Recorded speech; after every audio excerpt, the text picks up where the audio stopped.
Angola. The name itself can feel distant, perhaps even unfamiliar to many. It sits on the southwestern coast of Africa. From the outside, it's often defined by stark headlines and simplified narratives.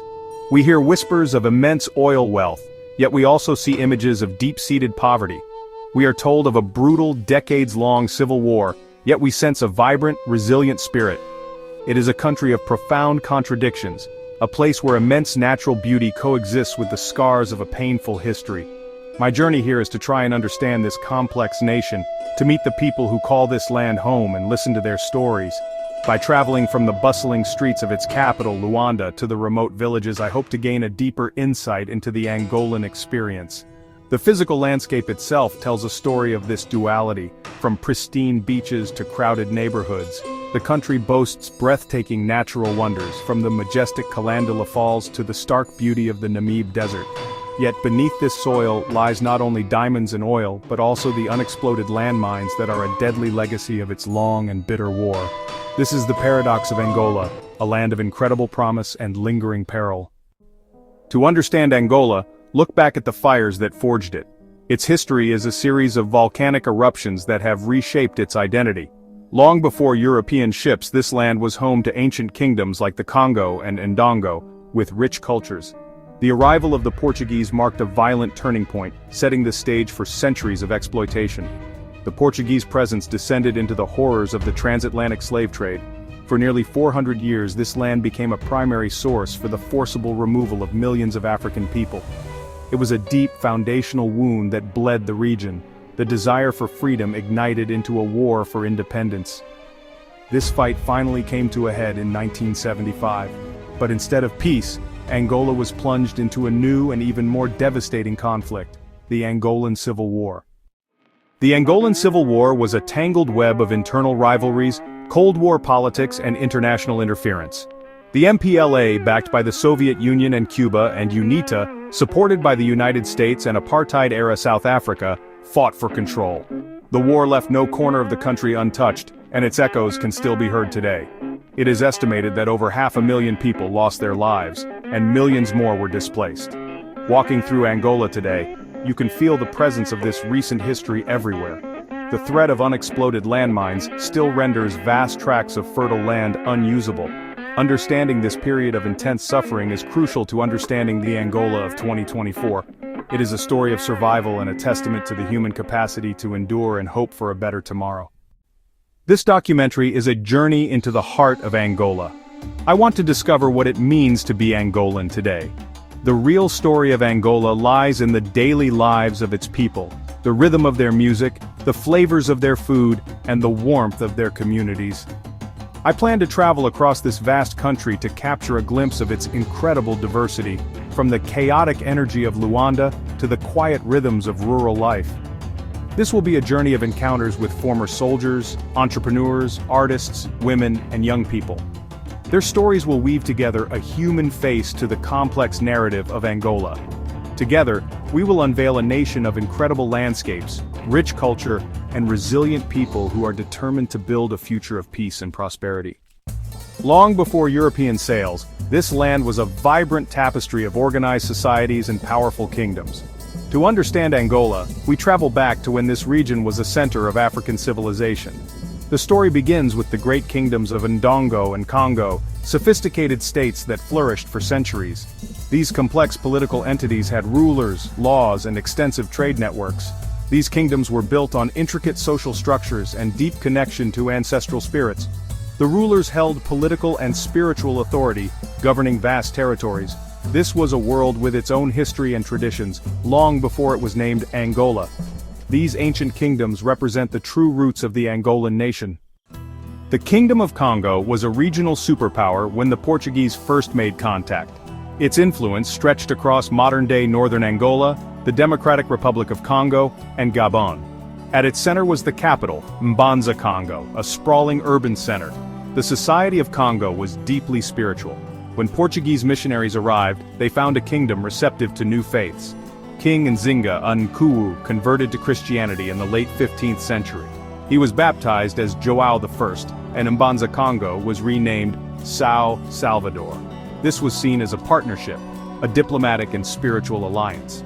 However, this relationship was not destined to last, replaced by greed and exploitation.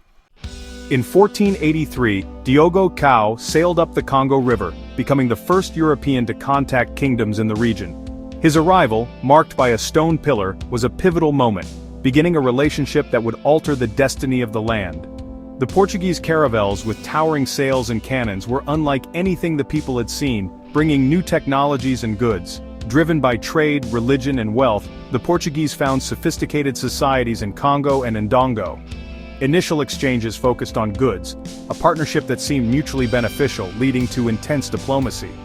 But the Portuguese presence shifted as traders were followed by those interested in human cargo, creating a corrosive influence. The caravels that once symbolized new possibilities became vessels of immense sorrow. The transatlantic slave trade is the deepest wound in Angola's history. The Portuguese established coastal forts like Luanda, hubs for this horrific commerce.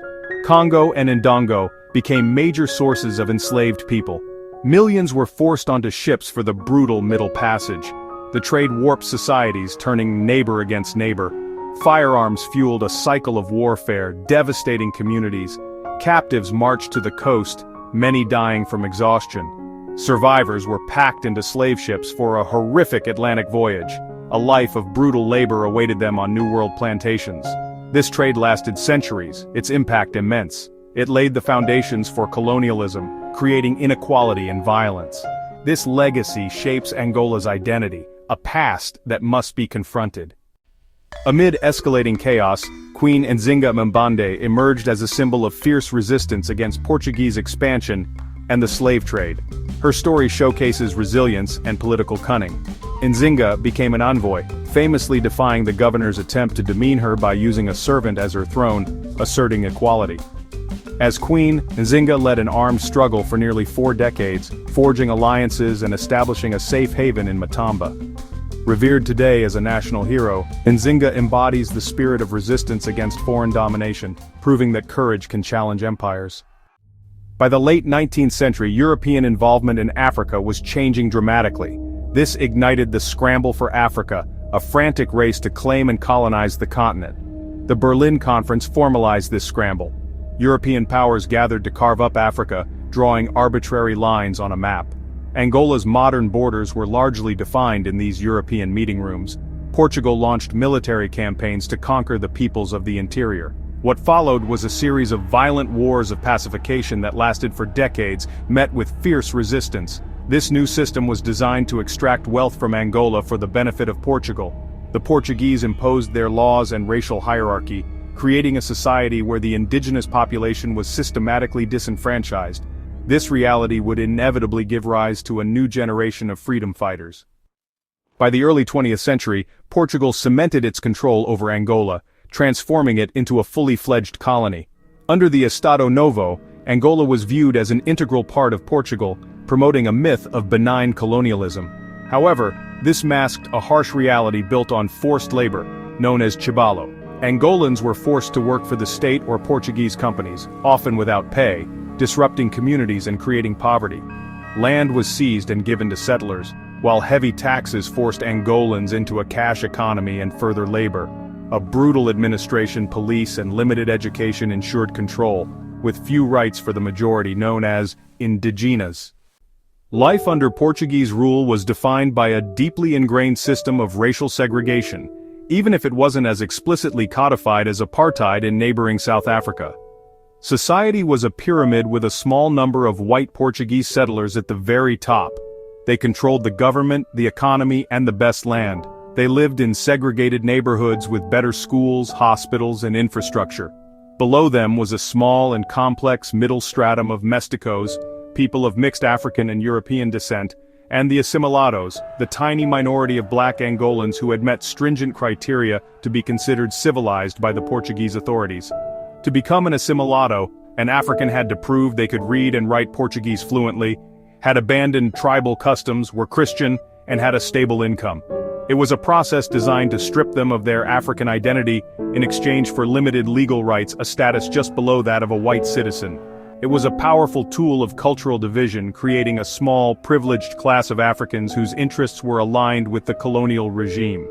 This created a buffer between the white rulers and the masses, and it sowed divisions within the African population that would have long-lasting consequences, even resurfacing during the later Civil War. For the more than 95% of the population classified as indigenous, life was one of discrimination and hardship. They were subject to the forced labor laws, had no political rights, and were governed by a separate and much harsher legal code.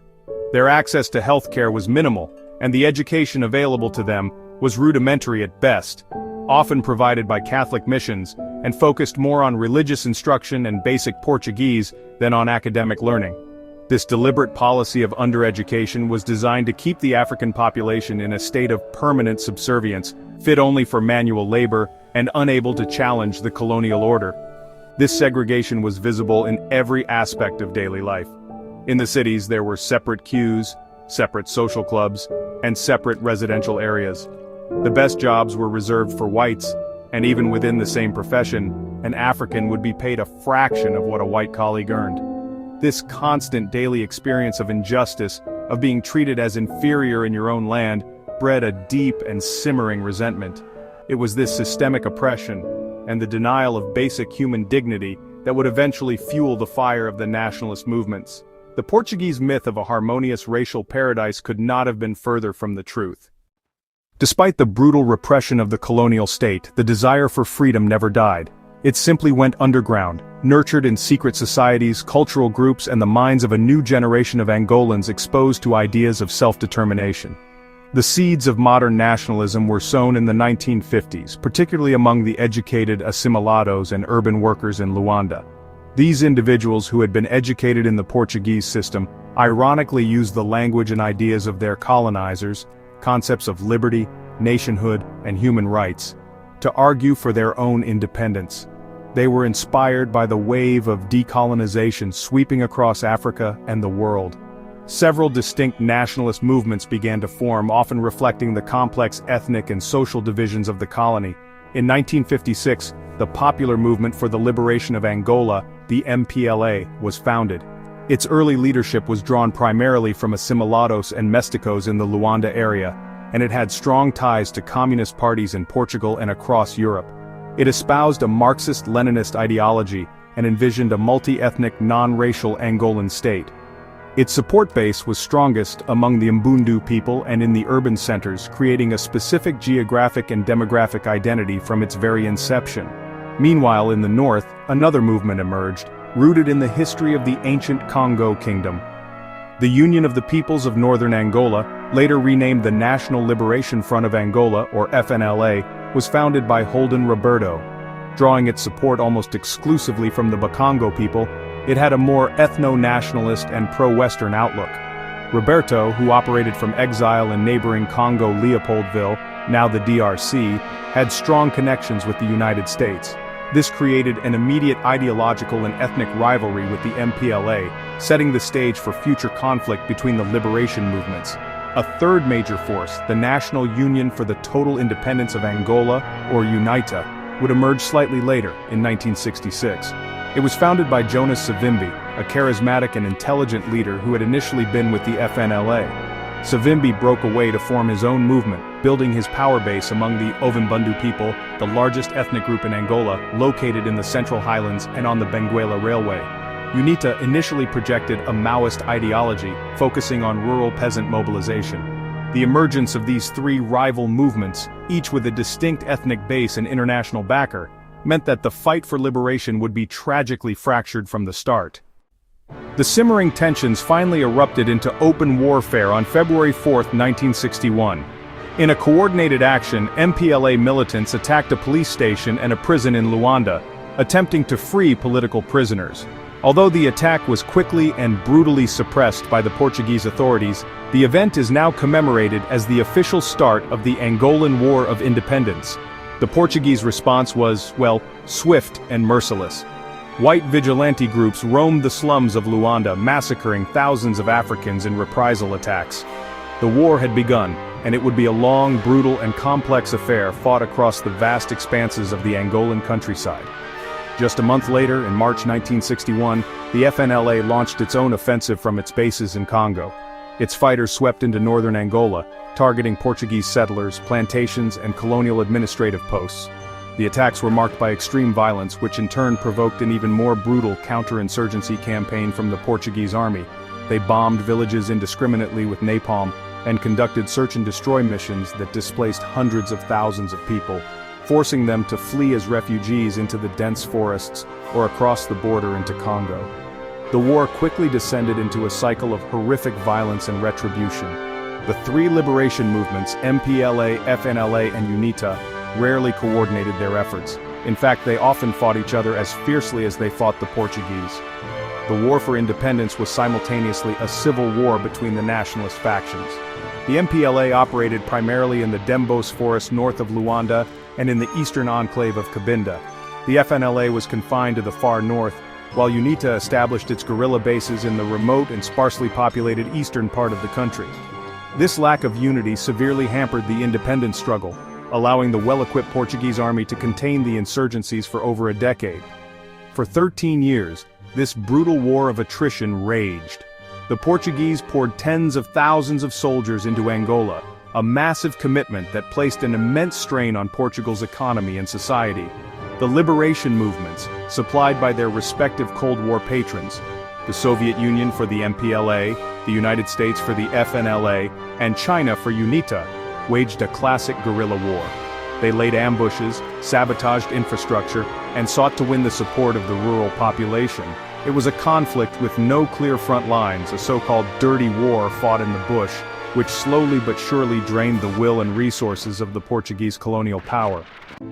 Portugal's control over African lands ended on the streets of Lisbon, not on battlefields. By the 1970s, Portugal was stuck in unwinnable wars, draining the country's resources. Young officers, tired of fighting, and the strict Estado Novo government staged a takeover on April 25, 1974. This was the Carnation Revolution. The new government aimed to end colonial wars and grant independence. While Angola celebrated this victory, old rivalries resurfaced. The MPLA, FNLA, and UNITA struggled for power, leading to the Alvor Agreement in January 1975. This agreement for a temporary government quickly fell apart due to distrust and conflicting goals. The period between the Carnation Revolution and Independence Day was one of escalating chaos. The transitional government was a complete failure, as the MPLA, FNLA, and UNITA built up their armies. Foreign backers dramatically increased their support, turning Angola into a proxy battleground for the Cold War. Luanda became a city of fear as street battles erupted. The situation became untenable for Portuguese settlers, who fled in a massive exodus, crippling the Angolan economy. As Independence Day approached, the FNLA and UNITA advanced on Luanda. The Portuguese quietly lowered the flag and slipped away. Agostinho Neto declared the independence of the People's Republic of Angola, while Savimbi and Roberto declared their own republic. The nation was born divided, its birth certificate signed in blood, heralding the dark night of a full-blown civil war. Independence brought not peace, but a brutal civil war, brother against brother. The MPLA, FNLA, and UNITA, once united against Portugal, now fought for control, splitting Angola along political and ethnic lines. The MPLA, led by Agostinho Neto, held Luanda and the oil fields. The FNLA and UNITA battled from the north and south. The war was civil, ethnic, and a proxy for global powers, but for Angolans, it meant shattered families and survival above all. The FNLA faded, leaving MPLA and UNITA locked in a deadly stalemate. Cities versus countryside, oil versus diamonds. Angola was trapped in a cycle of violence, its people paying the price for fractured dreams. Angola's war became a Cold War battleground. The MPLA, backed by the Soviets in Cuba, faced UNITA, armed by the US and apartheid South Africa. Foreign troops, tanks, and jets flooded the country, escalating the conflict into a high-tech war. Angolans became pawns in a global chess game, their suffering ignored by superpowers. Whenever one side faltered, foreign aid restored the balance, ensuring endless bloodshed. Angola's tragedy, its divisions exploited by outsiders with no stake in its peace. The war killed 500,000 Angolans and displaced millions more. Cities swelled with refugees fleeing violence. The countryside became a deadly maze of landmines. Children were orphaned, conscripted, and robbed of their futures. Education collapsed, healthcare collapsed, replaced by fear and trauma. Landmines continued to maim long after the fighting stopped. making the land itself an enemy. Angola's greatest loss was not infrastructure, but a generation scarred by war. In the late 1980s, Cuito Cuanavale became the war's turning point. MPLA and Cuban forces clashed with UNITA in South Africa in Africa's largest battle since 1-2. The siege ended in stalemate, shattering South Africa's aura of invincibility. Exhaustion led to negotiations. Cuba withdrew. South Africa agreed to Namibian independence. The battle reshaped Southern Africa, paving the way for the end of apartheid. Cuito Cuanavale proved that Angola's war could change the fate of a continent. International deals brought hope, but peace was elusive. The 1992 elections sparked optimism, but Savimbi's rejection reignited war. The conflict grew bloodier, fueled by oil and diamonds, blood diamonds. Multiple peace attempts failed. Only Savimbi's death in 2002 ended the fighting. After decades of war, Angola finally saw a chance for peace. The nation was exhausted, but the guns fell silent at last. With Savimbi gone, Angola's war ended, but the scars remained. The country faced the monumental task of rebuilding shattered infrastructure and lives. Landmines and trauma haunted survivors. Reconciliation was fragile and incomplete. The government chose amnesty over justice, hoping to move forward. Yet, Angolans showed resilience. Families returned, markets reopened, hope flickered. The end of war brought no easy answers, but it offered Angola a long-awaited chance to heal. After decades of conflict, what rushed in to fill the void was sound. To understand the soul of modern Angola, you must listen to its music. At the heart of this rhythmic identity is Semba, a cultural cornerstone. Semba means a touch of the bellies, an invitation to the dance floor. It blends traditional African rhythms with influences from Brazilian samba and Caribbean merengue. During the colonial era and the Civil War, Semba became a vehicle for resistance. The dance itself is a story in motion, characterized by energetic steps and playful interaction. This dance survived the war and now thrives in peace. From Semba, Kizomba was born. If Semba is the joyful parent, Kizomba is the more intimate child. Today, Kizomba has become a global phenomenon, but its heart remains firmly in Angola. It is the soundtrack of modern Angola. The official language of Angola is Portuguese, used in government, business, and schools due to its colonial history. It's the main language for many, especially in cities, facilitating communication across diverse linguistic groups. Angolan Portuguese has its own unique sound, influenced by local African languages. Beyond Portuguese, Angola boasts over 40 African languages, including Umbundu, Kimbundu, and Kikongo. These languages are vital in rural communities, preserving cultural identity and traditions. Today there's growing effort to preserve and promote these languages through bilingual education and cultural expression. In cities like Luanda, code switching between Portuguese and local languages is common, reflecting Angola's multicultural identity. Language in Angola is dynamic, a vibrant mix that reflects the nation's past, present, and future. To truly understand a culture, you must share a meal. In Angola, food is about community, family, and tradition. The heart of Angolan cuisine is funge, a simple but essential staple, a thick, smooth porridge made from either cassava or corn flour. Fungi is the foundation of almost every traditional meal. The stews that are served with funge are rich, hearty, and diverse. One of the most beloved national dishes is moamba de galinha, or chicken moamba. Other popular dishes include kalulu, a dried fish, and vegetable stew. The influence of Portuguese cuisine is also strongly felt, creating a unique culinary fusion. Sharing a meal is a profoundly social act in Angola. The simple act of sitting down together and sharing a plate of funge and stew is a powerful act of unity. At the core of Angolan life is a deep and abiding sense of family and community. In a country where state support systems have often been weak or even non-existent, the family is really the ultimate safety net. And this isn't just the nuclear family of parents and children, but a much wider extended network that includes grandparents, aunts, uncles, and cousins. This extended family unit is the primary source of social, emotional, and economic support. Elders are deeply respected for their wisdom and experience, and their role in decision-making and resolving disputes is absolutely paramount. Children are often raised collectively, looked after by a whole web of relatives. This sense of community extends beyond the family into the neighborhood. In the sprawling musikways and rural villages, people live in close proximity and their lives are deeply intertwined. Neighbors are not strangers, they are an essential part of the social fabric. People look out for each other's children, share food when times are tough, and come together to celebrate weddings and mourn at funerals. This spirit of solidarity, known in some parts of Africa as Ubuntu, the idea that I am because we are, is a powerful force in Angolan society. It's a resilience born of necessity, a collective strength that helped communities survive the long years of war. Traditional beliefs and customs continue to play a significant role in the lives of many Angolans, often coexisting with Christianity.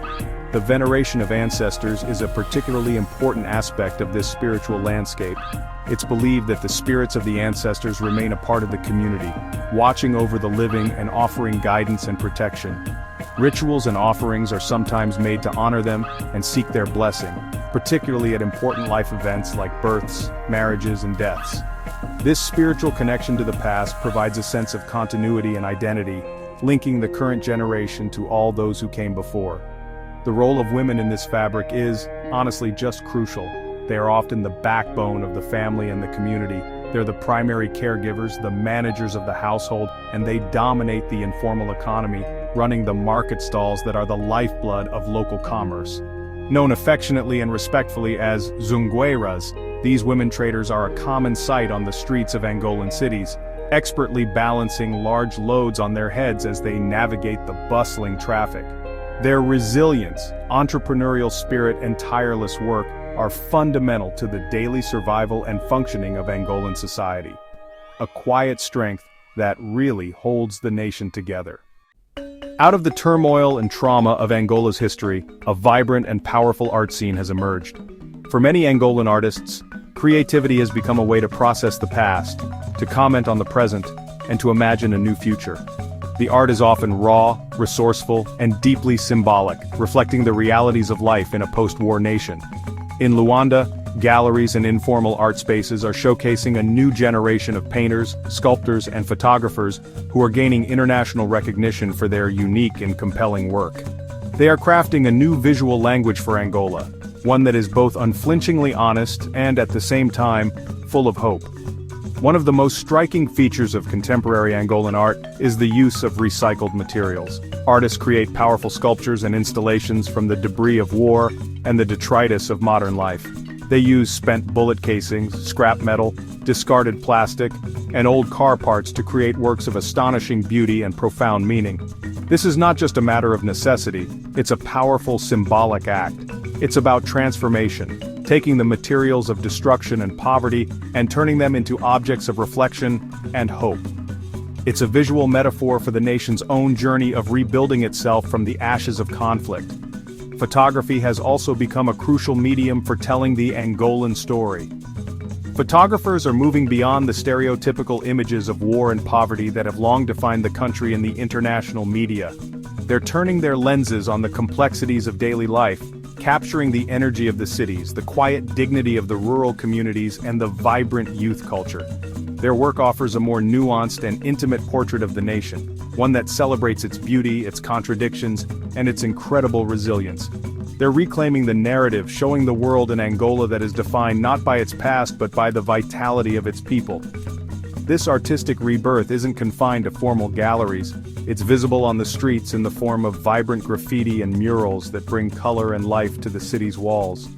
It's present in the intricate craftsmanship of traditional artisans who create beautiful masks, sculptures, and textiles that keep ancient traditions alive. Art in Angola is a living, breathing part of the society. It's a form of dialogue, a way for people to engage with their history and their identity. It's a testament to the enduring power of human creativity to find meaning and beauty even in the most challenging of circumstances.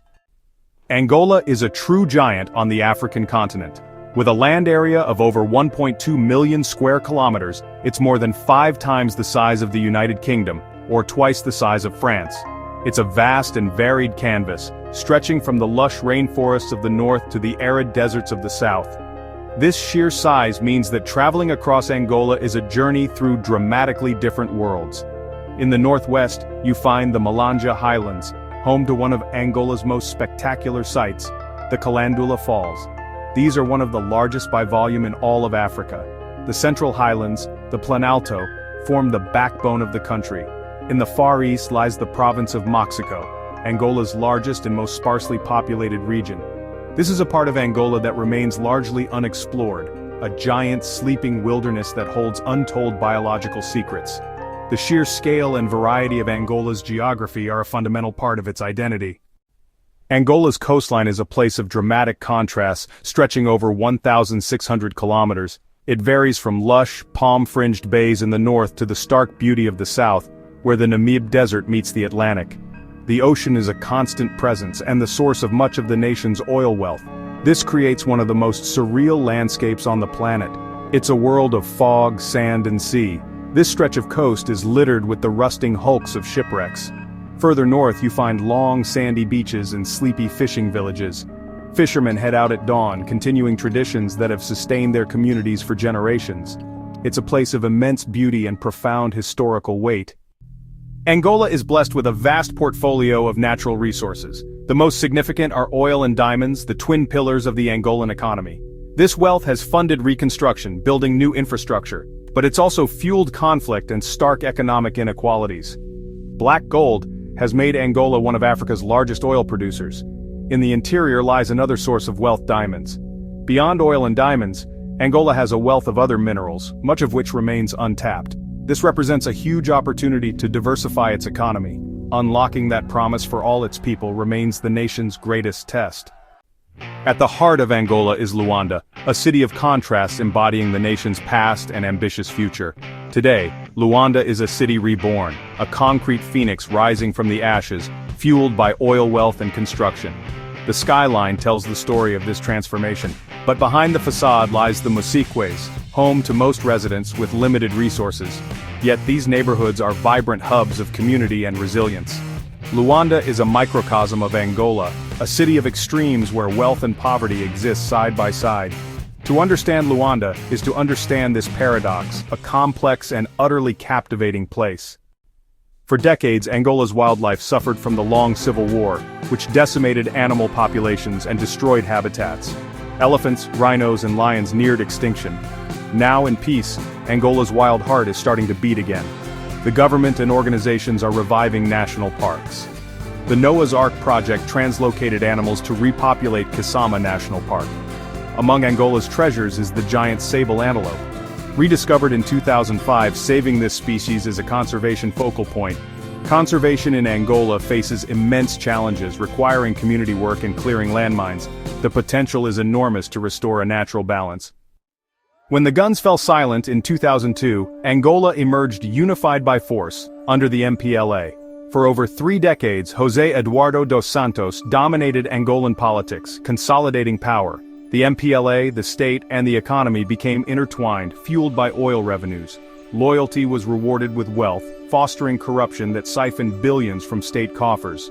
Though officially a multi-party democracy, the opposition was weak and the media controlled. Despite visible progress with new infrastructure, the wealth didn't reach most Angolans. The gap between the elite and the impoverished masses widened. The peace was real, but progress felt hollow. After 38 years in power, José Eduardo dos Santos surprised the nation by announcing he would not seek re-election in 2017. His departure marked the end of a political era for Angola. The MPLA's chosen successor was João Lourenço. What happened next was remarkable and unexpected. President Lourenço began to systematically dismantle the power structures of his predecessor, launching a high-profile anti-corruption campaign. His most dramatic move was to fire Isabel dos Santos from her position as the head of the state oil company, Sonangol. This sudden and decisive break with the past sent shockwaves through Angola's political establishment. For the first time in decades, it felt as though a real wind of change was blowing through the country. President Lourenço's anti-corruption drive has been a bold attempt to reset the nation's course. The government has sought to recover billions of dollars in assets allegedly stolen and stashed abroad. High-profile trials have been launched, targeting figures who were once considered untouchable. This campaign has been popular with many ordinary Angolans, frustrated by the blatant graft. However, the road to reform is proving to be long and difficult. The country's over-reliance on oil left it dangerously exposed when global prices fell. Years of mismanagement and debt have left public finances in a precarious state. The challenge for Lourenço is to prove that his reforms are genuine and systemic, not just a changing of the guard. Angola today finds itself at a critical juncture, navigating a delicate transition. The progress is real, but so are the perils. My journey through Angola has been a humbling experience, from ancient kingdoms to a capital city being rebuilt. I've stood before the raw power of the Calendula Falls and walked through communities still bearing the scars of a brutal war. If there is one word that defines them, it is resilience. This is, above all else, a nation of survivors. They survived nearly 30 years of a civil war that tore the country apart. To still have the strength to stand up and rebuild is an extraordinary feat. It is the story of ordinary people who have faced the worst of humanity and have chosen to keep going. They are defined by their capacity to endure and to look forward. Understanding this deep, quiet strength is the key to understanding the heart of this complex nation. Angola today stands at a crossroads, burdened by the weight of its own immense promise. For so long, its story has been one of potential, the potential of its vast fertile land, the potential of its incredible mineral wealth, and the potential of its young dynamic population. For decades, that potential was squandered by conflict, corruption, and mismanagement. Now, in an era of peace and reform, the question is whether this time will be different. Can Angola finally translate its potential into tangible prosperity for all its citizens? This is the central challenge that will define the next chapter of the nation's history. The country's reliance on oil and diamonds has been both a blessing and a curse. It has provided the revenue to rebuild infrastructure and maintain stability, but it has also created a dangerously unbalanced economy and fostered a culture of dependency and inequality. The glitter of Luanda's new skyline can blind you to the deep poverty that persists just a few miles away. The long road to reform is about changing this dynamic. It is about diversifying the economy, investing in agriculture to ensure food security, and creating jobs for the millions of young people who enter the workforce each year with high hopes and limited opportunities. This promise is also political. The nation is taking tentative steps away from authoritarianism towards a more open and accountable system of governance.